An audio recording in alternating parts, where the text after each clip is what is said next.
ನಮಸ್ತೆ. Millionaire farmer of India award 2023 sponsored by Mahindra tractors.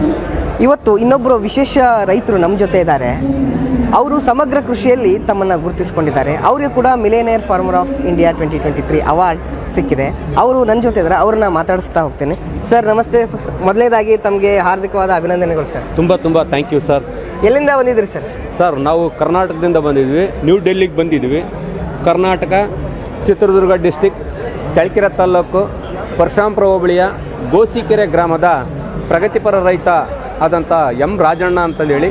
ನಮ್ಮದು phone number 9740349042. ನಾವು ನಮ್ಮ ಚಿತ್ರದುರ್ಗದಲ್ಲಿ ಸಮಗ್ರ ಕೃಷಿ ಪದ್ಧತಿಯಲ್ಲಿ ಭಾಳ ಸಾಧನೆ ಮಾಡಿ ಪ್ರಶಸ್ತಿ ಕೊಟ್ಟಿದ್ದಾರೆ. ಹಾಗೆಯೇ ಪ್ರಗತಿಪರ ರೈತರು ಒಂದು ಪ್ರಶಸ್ತಿ ಪತ್ರ ಕೊಟ್ಟಿದ್ದಾರೆ. ಇನ್ನೂ ಹಲವಾರು ಪ್ರಶಸ್ತಿಗಳನ್ನು ನಮಗೆ ಲಭಿಸಿದ್ದಾವೆ. ಈಗ ಆ ಪ್ರಶಸ್ತಿಗಳೆಲ್ಲ ನೋಡಿ ನಮಗೆ ನ್ಯೂ ಡೆಲ್ಲಿಗೆ ನಮ್ಮ ಚಿತ್ರದುರ್ಗ ಡಿಸ್ಟಿಕ್ನಿಂದ ನಮ್ಮ ಪ್ರಗತಿಪರ ರೈತರು ಅಂತಂದೇಳಿ ನ್ಯೂ ಡೆಲ್ಲಿಗೆ ಆಯ್ಕೆ ಮಾಡಿ ನಮಗೆ ಇಲ್ಲಿಗೆ ಅವಾರ್ಡ್ ತೊಗೊಳ್ಳೋಕ್ಕೆ ಒಂದು ಅವಕಾಶ ಮಾಡಿಕೊಟ್ಟಿದ್ದಾರೆ. ಅವ್ರಿಗೆ ತುಂಬ ಹೃದಯದ ಧನ್ಯವಾದಗಳು. ಈಗ ಎಷ್ಟು ಎಕರೆ ಜಮೀನಿದೆ ಸರ್, ಮತ್ತು ಯಾವ ಬೆಳೆಗಳನ್ನು ಬೆಳೀತೀರಿ, ಹಾಗೆ ನಿಮ್ಮ ವಾರ್ಷಿಕ ಆದಾಯ ವರಮಾನ ಹೆಂಗಿದೆ ಸರ್? ಸುಮಾರು ನಮ್ಮದು ಒಂದು 37 ಎಕರೆ ನೀರಾವರಿ ಇದೆ. ಅದರಲ್ಲಿ ಸಮಗ್ರ ಕೃಷಿ ಮಾಡ್ತಾ ಇದ್ದೀವಿ. ಪ್ರತಿಯೊಂದು ಬೆಳೆ ಬೆಳೀತಾ ಇದ್ದೀವಿ. ಅಂದರೆ ನಾವು ಒಂದನ್ನೇ ಬೆಳೆಯನ್ನು ಆಶ್ರಯಿಸ್ತಾ ಇಲ್ಲ. ಯಾಕಂದರೆ ಈಗ ಕೆಲವಾರು ರೈತರುಗಳೆಲ್ಲ ಬರೀ ಪಪ್ಪಾಯಿ ಇಟ್ಟರೆ ಪಪ್ಪಾಯಿ ಒಂದು ವೈರಸ್ ಬಂದು ರೋಗ ಬಂದು ಲಾಸ್ ಆಗ್ಬೋದು. ಹಂಗಾಗಿ ನಾವು ಇಂಟರ್ ಕ್ರಾಪ್ ಮಾಡ್ತಾ ಇದ್ದೀವಿ. ಒಂದು ಬೆಳೆ ಹೋದರೆ ಇನ್ನೊಂದು ಬೆಳೆಯಾಗಾದ್ರೆ ಲಾಭ ಆಗಬೇಕು. ನಾವು ಬೆಳೆ ಬೆಳೀತಿರೋದು ಈಗ ಅತಿ ಹೆಚ್ಚಿನದಾಗಿ ಅಡಿಕೆ ಬೆಳೀತಾ ಇದ್ದೀವಿ. ಈಗ ಒಂದು 20 ಎಕರೆಗೆ ಅಡಿಕೆ ಐತೆ. ಮತ್ತು ಪಪ್ಪಾಯಿ ಬೆಳೀತಾ ಇದ್ದೀವಿ. ಅದೀಗ ಒಂದು 8 ಎಕರೆ ಪಪ್ಪಾಯಿ ಐತೆ. ಮತ್ತು ಮಿಡಿ ಸೌತೆ ಹಾಕಿದ್ವಿ, ಕಲ್ಲಂಗಡಿ ಹಾಕಿದ್ವಿ, ಟೊಮೊಟೊ ಹಾಕ್ತೀವಿ, ಮತ್ತು ಕರ್ಬೂಜ ಬೆಳಿತೀವಿ, ದಾಳಿಂಬೆ ಬೆಳಿತೀವಿ. ಈಗ ರೇಷ್ಮೆ ಕೃಷಿಯನ್ನು ಅವಲಂಬಿಸ್ಕೊಂಡಿದ್ದೀವಿ. ಈಗ ಅದಕ್ಕೆ ಸರಿಯಾಗಿ ಮತ್ತು ಇದಕ್ಕೆಲ್ಲಕ್ಕೂ ಒಂದು ಗೊಬ್ಬರ ನಿರ್ವಹಣೆ ಮಾಡ್ಬೇಕಂತಂದೇಳಿ ಒಂದು 20 ಲಕ್ಷದ ಕೋಳಿ ಫಾರಮ್ ಮಾಡಿದ್ದೀವಿ ಗೊಬ್ಬರ ನಿರ್ವಹಣೆಗಾಗಿ. ಹಂಗಾಗಿ ರೇಷ್ಮೆ ಐತೆ. ರೇಷ್ಮೆ ಬಿಲ್ಡಿಂಗ್ 2 ಮಾಡ್ಕೊಂಡಿದ್ದೀವಿ ರೇಷ್ಮೆ ಒಂದು ಇದರಲ್ಲಿ. ಮತ್ತು ಈಗ ಮುಂದಿನ ದಿನಗಳಲ್ಲಿ ಹೈನುಗಾರಿಕೆ ಮಾಡ್ಬೇಕಂತ ಇದ್ದೀವಿ, ಮೀನು ಸಾಕಾಣಿಕೆ ಮಾಡ್ಬೇಕಂತ ಇದ್ದೀವಿ. ಮತ್ತು ಇಷ್ಟೆಲ್ಲ ಮಾಡ್ತಾಯಿದ್ದೀವಿ ಸರ್. ಮತ್ತು ಮುಂಚೆ ಎಲ್ಲ ಶೇಂಗಾ ಬೆಳೀತಾ ಇದ್ವಿ, ರಾಗಿ, ಕೊರಲೆ, ಈರುಳ್ಳಿ, ಮೆಕ್ಕೆಜೋಳ, ಹಾರ್ಕ, ನವಣೆ ಈ ಥರ ಎಲ್ಲ ಬೆಳೀತಿದ್ವಿ. ಇದರಲ್ಲಿ ಹೆಚ್ಚಿನ ಆದಾಯ ಬರ್ತಾ ಇರಲಿಲ್ಲ. ಈಗ ತೋಟಗಾರಿಕೆ ಬೆಳೆಗೆ ನಾವು ಅವಲಂಬಿಸ್ಕೊಂಡು ಬಾಳೆ, ದಾಳಿಂಬೆ, ಅಡಿಕೆ, ಪಪ್ಪಾಯಿ ಈ ಥರ ಎಲ್ಲ ಬೆಳೆದು ನಾವು ಇದರಲ್ಲಿ ಸಾಧನೆ ಮಾಡಿ ಒಂದು ಹೆಸರು ತಗೊಂಡಿದ್ದೀವಿ ಸರ್. ಈಗ ನಿಮ್ಮ ಸಮಗ್ರ ಕೃಷಿಯಲ್ಲಿ ನೀವು ಅಳವಡಿಸ್ಕೊಂಡಿರುವಂಥ ಹೊಸ ವಿಧಾನಗಳಾದರೂ ಏನಾದರೂ ಇರ್ಬೋದಾ ಸರ್?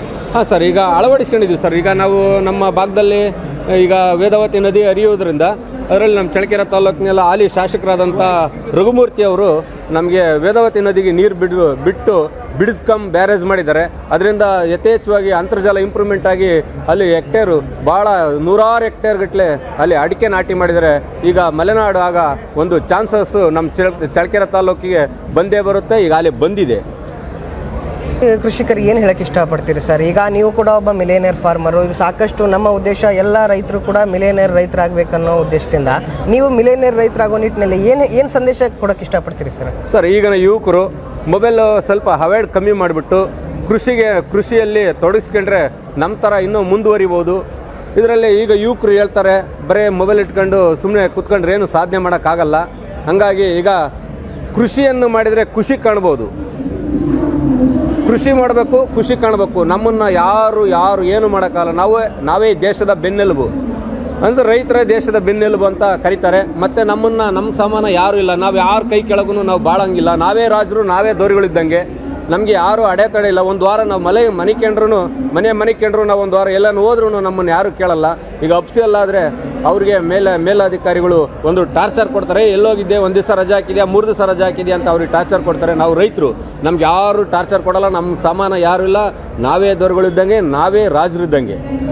ನಾವು ಯಾವತ್ತಿಗೂ ಹಿಗ್ಗಬಾರ್ದು, ಕುಗ್ಗಬಾರ್ದು. ಒಂದೇ ಸಮನಾಗಿ ಎಂದು ನಾವು ಏನೇ ಕಷ್ಟ ಬಂದರೂ ಜಯಿಸಿ ನಾವು ಮುಂದೆ ಸಾಧಿಸಿದರೆ ನಾವು ಈ ಕೃಷಿಯಲ್ಲಿ ಯಶಸ್ಸು ಕಾಣ್ತೀವಿ ಸರ್. ಹಾಗೆ ನಮ್ಮ ಈಗ ಯುವ ಕೃಷಿಕರಿಗೆಲ್ಲ ಕಷ್ಟ ಬಿದ್ದು ಮಾಡಿದರೆ ಸುಖ ಉಂಟು. ಅಂದರೆ ಕಷ್ಟ ಮಾಡಿದರೆ ಸುಖ ಉಂಟು.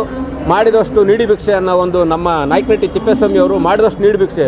ನಾವೆಷ್ಟು ಕಷ್ಟ ಬಿದ್ದು ಮಾಡ್ತೀವೋ ಅಷ್ಟೇ ನಮಗೆ ಯಶಸ್ಸು, ಒಂದು ಪ್ರಯೋಜನ, ಒಂದು ಹಣ ಒಂದು ಐಶ್ವರ್ಯ ಎಲ್ಲ ಸಿಗುತ್ತಂತ ನಾವು ಈಗ ಯುವಕರಿಗೆ ಹೇಳಕ್ಕೆ ಪ್ರಯತ್ನ ಮಾಡ್ತಾ ಇದ್ದೀವಿ ಸರ್. ಕೊನೆಯದಾಗಿ ಸರ್, ಈ ಕೃಷಿಕರನ್ನ ಗುರುತಿಸಿ ಅವರನ್ನ ರಾಷ್ಟ್ರ ಮಟ್ಟದಲ್ಲಿ ಗೌರವಿಸುವಂಥ ಪ್ರಯತ್ನವನ್ನ ಕೃಷಿ ಜಾಗರಣ ತಂಡ ಮಾಡ್ತಾ ಇದೆ.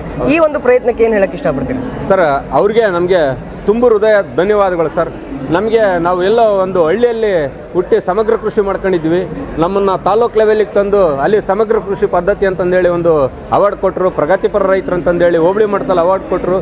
ಈಗ ಡಿಸ್ಟಿಕ್ ಬಿಟ್ಟು ಈಗ ನಮ್ಮ ಭಾರತ ದೇಶದ ಕೇಂದ್ರ ಬಿಂದುವಾದಂಥ ನ್ಯೂ ಡೆಲ್ಲಿ ಅಂದರೆ ರಾಜಧಾನಿಗೆ ಮತ್ತೆ ನಮ್ಮನ್ನು ಕಳಿಸ್ಕೊಂಡು ಈ ಒಂದು ಸನ್ಮಾನ ಕಾರ್ಯಕ್ರಮ ಇಟ್ಕೊಂಡು ಒಂದು ಅವಾರ್ಡ್ ಕೊಟ್ಟಿದ್ದಾರೆ.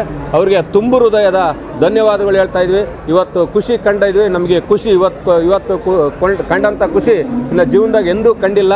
ನಮಗೆ ತುಂಬ ಸಂತೋಷ ಆಗುತ್ತೆ. ಈ ಖುಷಿ ಕಾರಣಕ್ಕೆ ನಮಗೆ ಕೆಲವಾರು ಅಧಿಕಾರಿಗಳೆಲ್ಲ ಅವಕಾಶ ಮಾಡಿಕೊಟ್ಟಿದ್ದಾರೆ. ಅವ್ರಿಗೂ ಡಾಕ್ಟರ್ ಕುಮಾರ್ ಅಂತಂದೇಳಿ ಅವ್ರಿಗೂ ತುಂಬು ಹೃದಯದ ಧನ್ಯವಾದಗಳು. ಎಸ್, ರೈತಾಪಿ ವರ್ಗಕ್ಕೆ ರೈತನೇ ಮಾಲೀಕ, ಇಲ್ಲಿ ಯಾರದ್ದು ಇದು ಇರೋದಿಲ್ಲ. ಹಾಗೆ ಕೂಡ ಇಂದಿನ ಯುವಕರು ಮೊಬೈಲ್ ಫೋನ್ಗಳನ್ನು ಬಿಟ್ಟು ಕೃಷಿ ಭೂಮಿಗೆ ಇಳಿದ್ರೆ ಹಣ್ಣನ್ನು ಕೂಡ ಬೆಳೀಬೋದು, ಹಾಗೆ ಕೃಷಿಯಲ್ಲಿ ಖುಷಿ ಕೂಡ ಕಾಣ್ಬೋದು ಅನ್ನೋದು ನಮ್ಮ ಪ್ರಗತಿಪರ ರೈತರ ಮಾತು. ಕ್ಯಾಮ್ರಾ ಪರ್ಸನ್ ಶಾಂತ್ನು ಜೊತೆ ಮಾಲ್ತೇಶ್.